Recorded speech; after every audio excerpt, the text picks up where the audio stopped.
అందరికీ నమస్కారం. ముందుగా అందరికీ తెలుగు భాషా దినోత్సవ శుభాకాంక్షలు.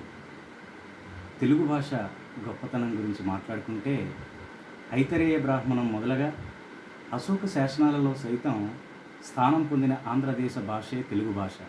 శ్రీశైలం, కాళేశ్వరం, భీమేశ్వరం అను 3 ప్రాంతాలలో వెలసిన లింగేశ్వరుని సాక్షిగా జనించినదే త్రిలింగ దేశం అనే భావన. త్రిలింగ అను పదం నుంచి జనించినదే తెలుగు.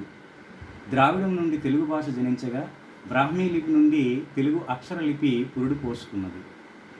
చక్కనైన నుడికారాలతో, అందమైన అలంకారాలతో అలరారే తెలుగు భాష పాశ్చాత్యులచే ఇటాలియన్ ఆఫ్ ది ఈస్ట్ అని కొనియాడబడగా, సంస్కృతం, పారసీకం, కన్నడం వంటి ఎన్నో భాషల్లో ఉత్కృష్ట ప్రావీణ్యం పొందిన సాహితీ సమరాంగన సార్వభౌముడని కీర్తిగాంచిన బిరుదు పొందినటువంటి శ్రీకృష్ణదేవరాయలచే దేశ భాషలందు తెలుగు లెస్స అని కీర్తించబడింది. అమరావతి శాసనంలో దర్శనమిచ్చిన నాగబు తొలి తెలుగు పదముగా శ్రీ విశ్వనాథ సత్యనారాయణ గారిచే గుర్తించబడింది.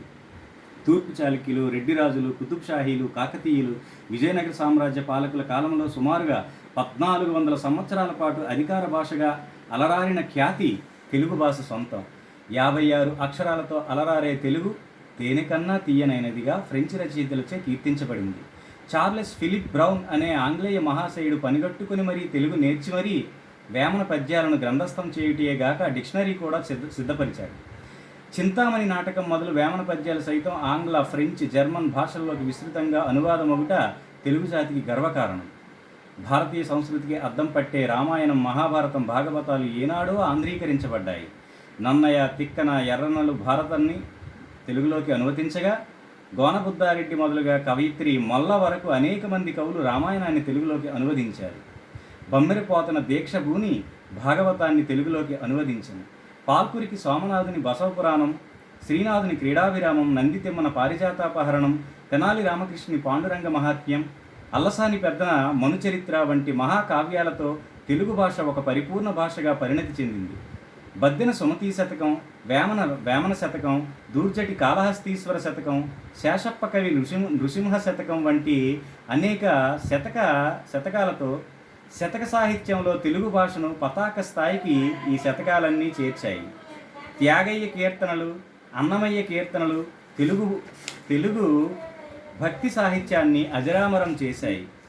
స్వాతంత్రోద్యమ కాలంలో చిలకమర్తి లక్ష్మీ నరసింహం రాసిన భరత కండంబు చక్కని పాడియావు అను గేయం ఆంగ్లేయులను సైతం వణికించగా, రాయప్రోలు సుబ్బారావు గారి ఏ దేశమేగినా ఎందుకాలిడినా అనే గేయం ప్రతి తెలుగువానిలో దేశభక్తిని నరనరాల్లో ఉప్పొంగేలా చేసింది. సాంఘిక సంస్కరణలలో కందుకూరి వీరేశలింగం పంతులు మొదలు గురజాడ అప్పారావు వంటి ఎందరో తెలుగు కవులు సమాజాన్ని మేల్కొల్పే రచనలు చేశారు. వీరేశలింగం పంతులు గారి వివేకవర్ధిని, అప్పారావు గారి కన్యాశుల్కం కావ్యాలు సాహితీ ప్రపంచంలో చిరస్థాయి చిరంజీవులే. భారతీయ సంగీతానికి హిందుస్థానీ, కర్ణాటక సంగీతాలు 2 కళ్ళు వంటివైతే, అందులో కర్ణాటక సంగీతానికి తెలుగు భాషా సాహిత్యం అందించిన సహకారం అనంతం.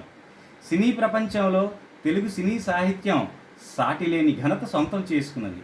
నిద్రాణమై ఉన్న యువశక్తిని పునరుత్తేజం చేయుటలో శ్రీరంగం శ్రీనివాసరావు గారి కవిత్వం అక్షరాల బ్రహ్మాస్త్రమే. పదండి ముందుకు, పదండి తోసుకు, పోదాం పైకి అంటూ యువతను మరో ప్రపంచానికి తీసుకువెళ్లే ఘనత సొంతం చేసుకున్నారు శ్రీశ్రీ గారు. గుర్రం జాషువా గారి గబ్బిలం, బోయి భీమన్న గారి గుడిసెలు కాలిపోతున్నాయి వంటి రచనలు సమాజంలోని కుళ్ళును కడిగి పారేసేవే.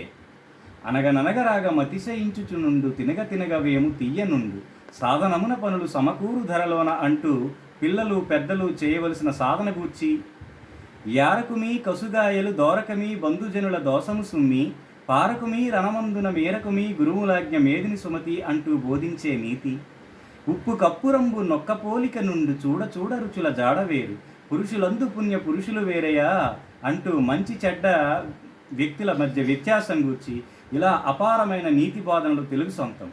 తెలుగులో వెలిసిన జానపదం అఖండ భారత జానపదానికే తలమానికం. బుర్రకథ, ఉగ్గు కథ, తోలుబొమ్మలాట, పల్లెపాటల రూపంలో తెలుగు జానపదం చిలవలు పలువులుగా విస్తరించింది. ఇంత గొప్ప తెలుగు భాష అచ్చ తెలుగులోనే చాలా గ్రంథాలు అందుబాటులో ఉండుట వలన సామాన్యులకు చేరువుగా కాలేని పరిస్థితి కారణంగా గిడుగు రామ్మూర్తి పంతులు గారి పట్టుదల పుణ్యమా అని జాను తెనుగుగా సామాన్యుని చెంత చేరి నేడు అతని పుట్టినరోజునే తెలుగు భాషా దినోత్సవంగా జరుపుకుంటుంది. ఇలాంటి తెలుగు భాషని పరిరక్షించవలసిన బాధ్యత మనందరి భుజస్కంధాలపై ఉందని ఈ నేటి పర్వదినం సందర్భంగా విజ్ఞప్తి చేసుకుంటూ జై హింద్.